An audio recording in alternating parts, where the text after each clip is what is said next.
Okay, today we are back working on the 510s. Williams 510 is out there, and that just cut 90 acres of medium red clover seed.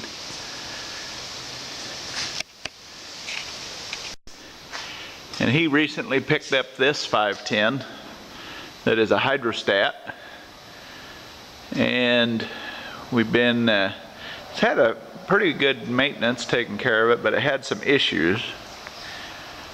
And we cut wheat with it, and we noticed a noise when we'd get on a hillside.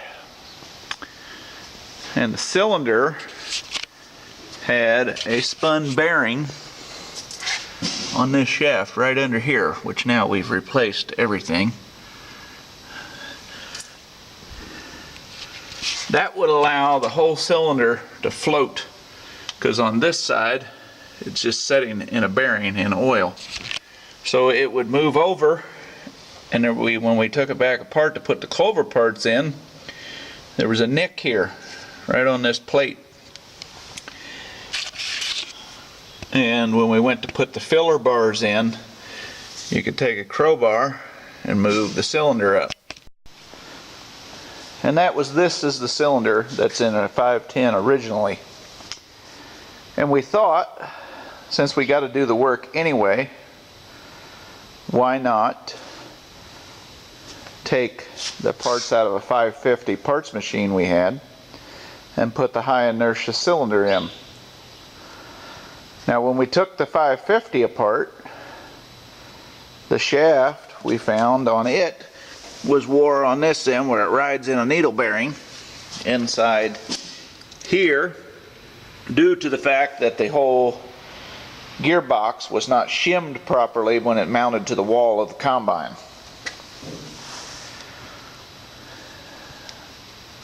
So we have extra parts now, but we had to pull it apart anyway to get the high inertia cylinder out.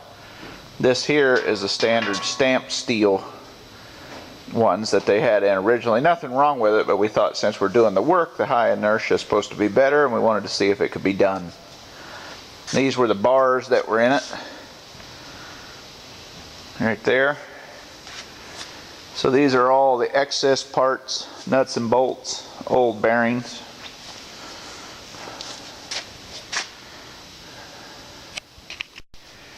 Now here we have this all back together, shimmed properly. Here's our 2-speed shifter to give us our different cylinder RPMs. This is all finished, and I'm ready to start putting the throat back on the machine and getting ready to do soybeans and buckwheat.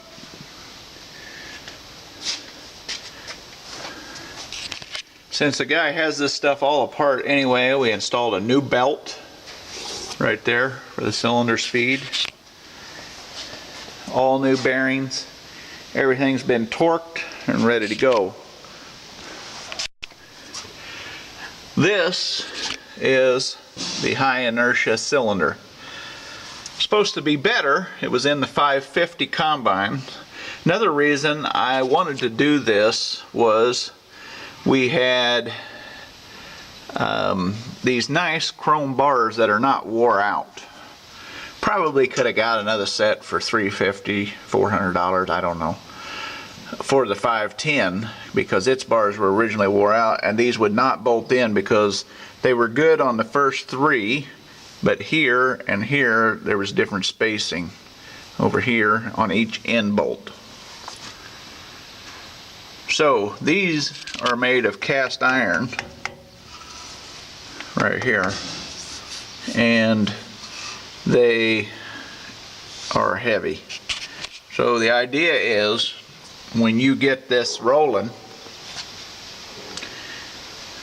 and up to speed, that you have all this mass rolling and pulling the crop through. They called it on the 550 literature the high inertia cylinder, versus this stamped steel here, which worked fine, but it does not have near the mass. When I removed the cylinder, because I was dismantling the 510, I could just roll the whole cylinder out together. One person could not even lift the end of this.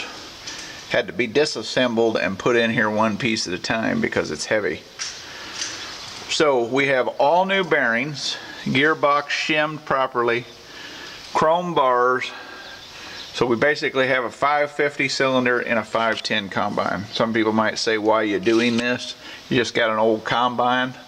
But we kind of get an enjoyment out of it, and to my knowledge, it's the only one that's ever been done. I'm sure maybe somebody else has put a high inertia cylinder in there, but that's what we have today. Now when we had to, this is the original shaft. Everything on the 550 so far has been the same. This is the original shaft. We had to have this end built up because that's where it had spun on the bearing. You can't see it now, but we did that, had that done at a machine shop. But a lot of the parts interchange.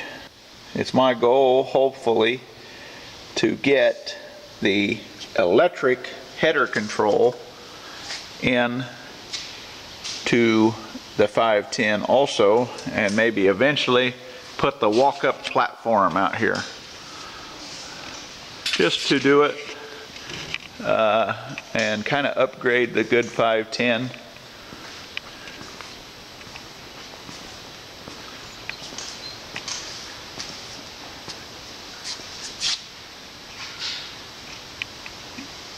So we once again have the 510 with the high inertia cylinder installed.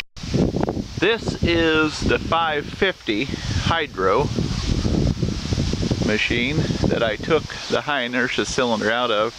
When we got this, the motor had already been removed and repurposed. So we bought it for parts and for tires. We got an extra set of tires. We've already robbed some gears out of this small shaft on this final drive, because the other 510, the standard shift 510, had a chipped tooth in there. But as we picked up the other hydro 510, I was going to keep this pump and this whole assembly underneath just to have around. It is a little bit different, but nothing that can't be adapted. Basically all the hoses and everything go the same places. The control cable on the speed would be a little different. They have a coil linkage, and here they have, this goes up to the console in there, a cable. I've been slowly dismantling this. Just been using an impact driver and wrenches. I've done very little cutting. Like I said, the motor was already removed. Said it only had 1,400 hours on it, the windshield. I don't know if that was true or not. Like I said, I didn't get the motor. But I just started dismantling it and unbolting it, taking off parts I think I might need in the future. Already repurposed the fuel tank right here. The only cutting I've done has been right here on the fuel brackets and right there to get to a bolt on the grain pan. And the rest of it I've dismantled by hand. So I intend to keep dismantling it and cut it up and send it off. We've got a cleaning shoe, sieves, weights and weight bracket, full set of walkers out of it, blocks. I don't know that we'll need this stuff, but it ain't going to take a lot of room sitting on the shelf, and it might help us out in the pin. Dismantle it, take my time, and see what else we can repurpose on the unit. So a lot of the parts will fit into a 510 from a 550. I'm sure there are some that won't, but it's very few. One of my main goals would be like to incorporate this electronic header control, get rid of the mechanical one in the 510. I haven't got there yet, but that's my goal. I'll also be removing, this one has a rock trap right here, Going to put that in the other 510, the standard shift, because it does not have a rock trap. So I intend to incorporate that. We'll maybe make some videos. We'll have a final drive, transmission, and pumps and things. Back to the 510 hydro. A lot of people say, well, you're nuts for working with that stuff. And they might be right, but we enjoy it. But another thing, if you take care of the machine and you put a little maintenance in it, they'll do everything the new ones will, and they won't cost you $150,000. They may not be the prettiest or the quietest machines. There is a lot of nice features on the newer ones. But then again, if you have small acreage and you just do your maintenance, they'll get you by. And you can do a lot of many things with them. Cutting specialty seeds. We cut buckwheat, seed wheat, soybeans, seed soybeans. We cut medium red clover. And at the end of the day, if I spend $3,000 or $4,000 fixing up a machine, at the end of the day I've made that back with my seeds, and the old machine doesn't owe me a lot.